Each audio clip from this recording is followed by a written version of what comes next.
Hello, मैं सुधाकर कुमार। राज्य ओडिशा।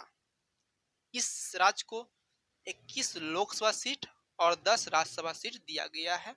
यह अपना स्थापना दिवस 1 अप्रैल को मनाते हैं। इस राज्य के प्रमुख स्थल अब्दुल कलाम द्वीप, जिसे हिलर द्वीप भी कहा जाता है, जो कि एक मिसाइल परीक्षण स्थल है। दोस्तों,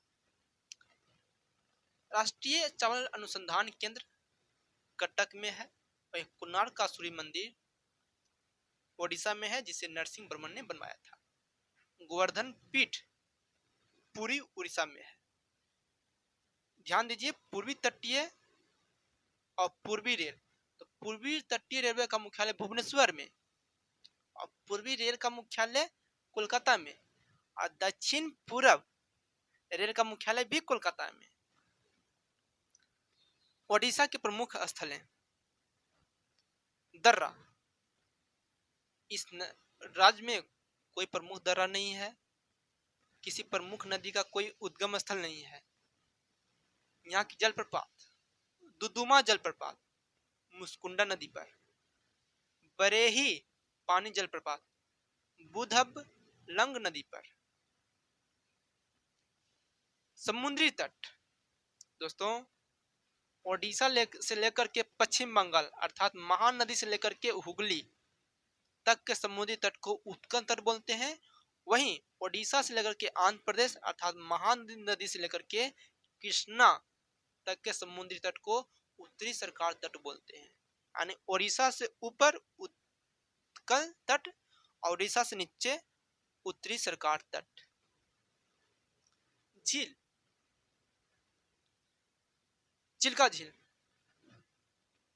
जो कि उड़ीसा का एक लैगून झील है, और लैगून झील उसको बोलते हैं जो समुद्र या अथवा महासागर के किनारे हो। चिल्का झील खरे पानी की सबसे बड़ा झील है, सबसे बड़ा लैगून झील है। असुम्पा झील दोस्तों इसी राज्य में है। उड़ीसा की नदी घाटी की बात करें तो हीराकुंड बांध परियोजना महानदी पर, महानदी डेल्टा परियोजना महानदी पर ही, और मुचकुंडा परियोजना ओडिशा में ही है, मुचकुंडा नदी पर। पारादीप बंदरगाह इस राज्य का प्रमुख बंदरगाह है। बिजू पटनायक अंतर्राष्ट्रीय हवाई अड्डा ओडिशा में है। वहीं कमल गंगा थर्मल पावर प्लांट और तलचर थर्मल पावर प्लांट, यानी कमल गंगा और तलचर दोनों पावर प्लांट ओडिशा में है। दोस्तों, तलचर एक प्रमुख कोयला खनन क्षेत्र भी है। पर्यटन स्थल है उड़ीसा की, तो चिल्का अभ्यारण्य और सिमलीपाल अभ्यारण्य ओडिशा में है।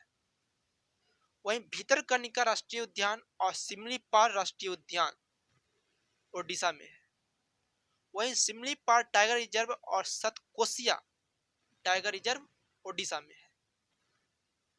दोस्तों, वन्य जीव और राष्ट्रीय उद्यान में क्या अंतर है? तो वन्य जीव के क्षेत्र में सिर्फ मुख्य तौर पर वन जीव अर्थात जंगली जीव को संरक्षण या सुरक्षित प्रदान किया जाता है, सुरक्षा प्रदान किया जाता है। वहीं राष्ट्रीय उद्यान में वन जीव तो रहते ही हैं, साथ ही साथ लोग यहाँ आकर के घूम भी सकते हैं, है ना। जय हिंद, जय भारत।